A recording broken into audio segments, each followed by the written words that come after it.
نحمدہ و نصلی علی رسولہ الکریم اما بعد فاعوذ باللہ من الشیطان الرجیم بسم اللہ الرحمن الرحیم۔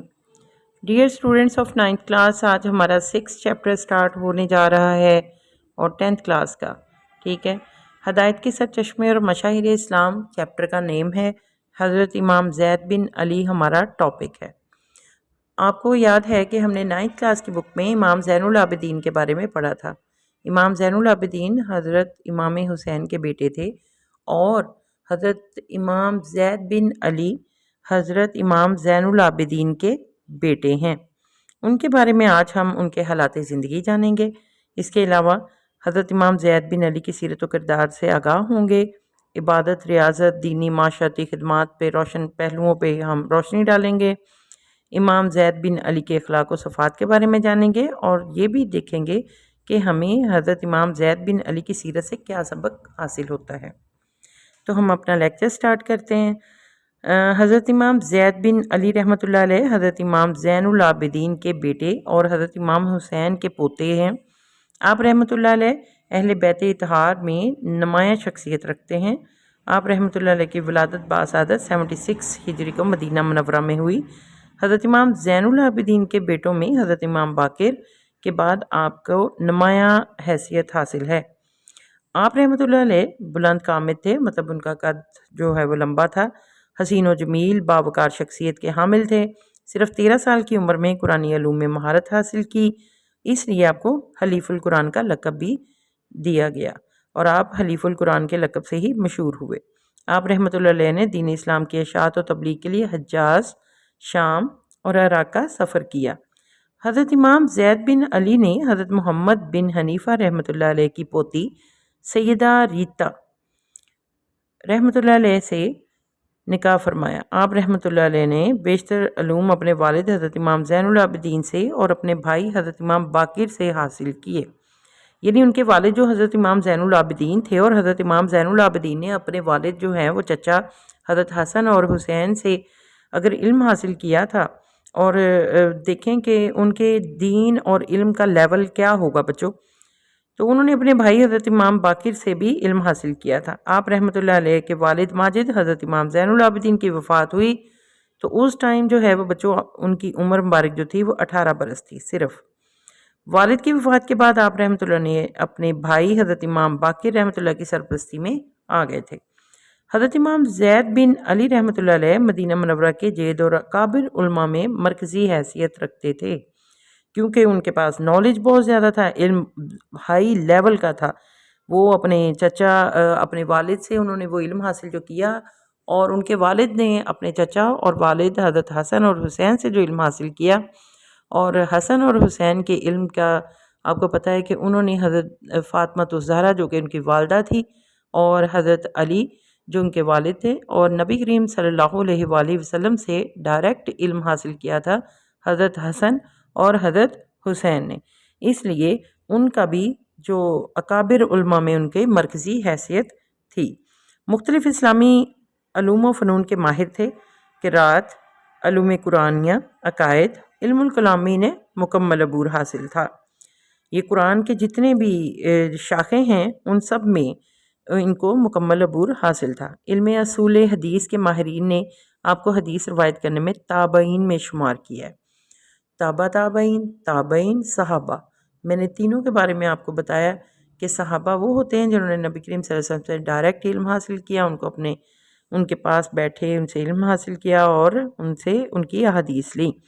اس کے بعد جو ہے وہ تابعین کا دور آتا ہے، اور تابعین کے دور میں انہوں نے صحابہ سے اپنا علم حاصل کیا اور تابعین سے احادیث مبارکہ لی، اور جنہوں نے تابعین سے علم لیا ان کو تبع تابعین کہا جاتا ہے۔ کیونکہ آپ نے جن صحابہ کرام رضی اللہ عنہ کی زیارت کی، ان میں حضرت ابو الطفیل عامر بن وصلہ رضی اللہ عنہ شامل ہیں، جن کا وصال صحابہ کرام میں سب سے آخر میں ہوا۔ تقریباً 100 ہجری میں بچوں حضرت عامر بن وصلہ کا جو تھا انتقال ہوا تھا، اس وجہ سے ان کو تابعین میں شمار کیا جاتا ہے۔ آپ رحمۃ اللہ علیہ کے بھتیجے حضرت امام جعفر صادق رضی اللہ عنہ نے آپ کے علمی مرتبے کے بارے میں فرمایا، اللہ کی قسم، حضرت زید بن علی رحمۃ اللہ علیہ ہم میں سب سے زیادہ قرآن پڑھنے والے، اللہ کے دین میں سب سے زیادہ سمجھ رکھنے والے اور سب سے زیادہ صلہ رحمی کرنے والے تھے۔ اللہ کی قسم، دنیا اور آخرت میں اب ہم میں ان کے مثل کوئی بھی موجود نہیں۔ اللہ میرے چچا پر رحم فرمائے، وہ سردار تھے۔ یہاں تک تو بچوں ہم نے ان کی شخصیت کے بارے میں پڑھا کہ وہ کیسے تھے۔ اس کے بعد آتا ہے حضرت امام اعظم جو تھے حضرت ابو حنیفہ رحمۃ اللہ نے تقریباً 2 سال حضرت زید بن علی رحمۃ اللہ علیہ سے علمی استفادہ حاصل کیا اور ان کو فقہ، عالم، حاضر جواب اور مسائل میں خوب وضاحت کرنے والا پایا۔ آپ کے علم و فقہ کا یہ عالم تھا کہ محدثین میں امام ابو داود، امام ترمذی، امام نسائی اور امام ابن ماجہ رحمۃ اللہ علیہ نے آپ سے احادیث مبارکہ روایت کی ہیں۔ حکومت اسلامیہ کے قیام و بقا کی جو کوششیں صحابہ کرام خصوصاً آپ کے دادا جان حضرت امام حسین نے واقعہ کربلا میں 61 ہجری میں کی، اس کے بعد بچوں 61 ہجری میں آپ کو پتہ ہے واقعہ کربلا ہوا، اس کے تسلسل میں آپ رحمۃ اللہ نے اپنے وقت میں انتھک کوششیں کی۔ آپ رحمۃ اللہ نے اپنے دور کے مظالم کے خلاف آواز بلند کی۔ حضرت امام ابو حنیفہ نے آپ کا ساتھ دیا۔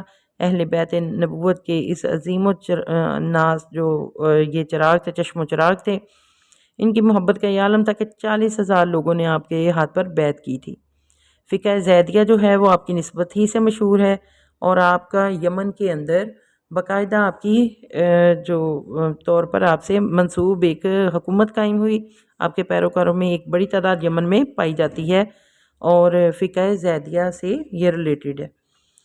حضرت امام زید بن علی رحمۃ اللہ نے اپنے آباء و اجداد کی سیرت پر عمل کرتے ہوئے امر بالمعروف اور نہی عن المنکر کا جو ہے وہ مظاہرہ کرتے ہوئے ظلم کا خاتمے کے لیے بہت سارے اقدامات کیے۔ اپنے دادا جان حضرت امام حسین کی طرح زندہ جاوید ہو گئے۔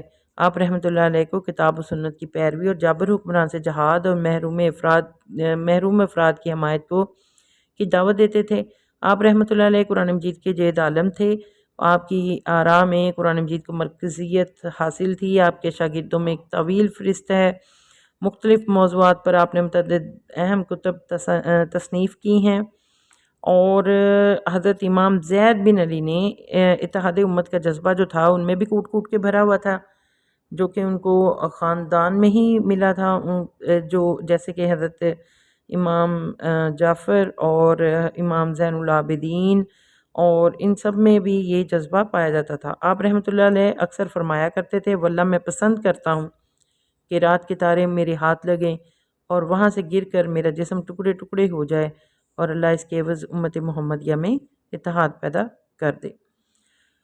آپ خلافت اسلامیہ کے قیام میں اسی جدوجہد میں آپ نے 44 برس کی عمر میں، 44 سال کی عمر میں 122 ہجری کو جام شہادت نوش فرمایا۔ آپ رحمۃ اللہ علیہ نے 122 ہجری کو جام شہادت نوش کیا۔ حجاز اور شام کو ملانے والی مشہور شاہراہ موتا کے شمال میں 22 کلومیٹر کے فاصلے پر ربا کے مقام پر آپ کا مزار ہے۔ دور حاضر میں بھی بچوں ہمیں امام زید بن علی رحمۃ اللہ کے سیرت و کردار سے جو ہے ان کی عبادت و ریاضت کو اپنانا چاہیے، اور زندگی کے مختلف شعبوں میں ہمیں ان کی جو ہے وہ ان سے رہنمائی لیتے ہوئے اپنے اخلاق کو بھی بہتر بنانا چاہیے۔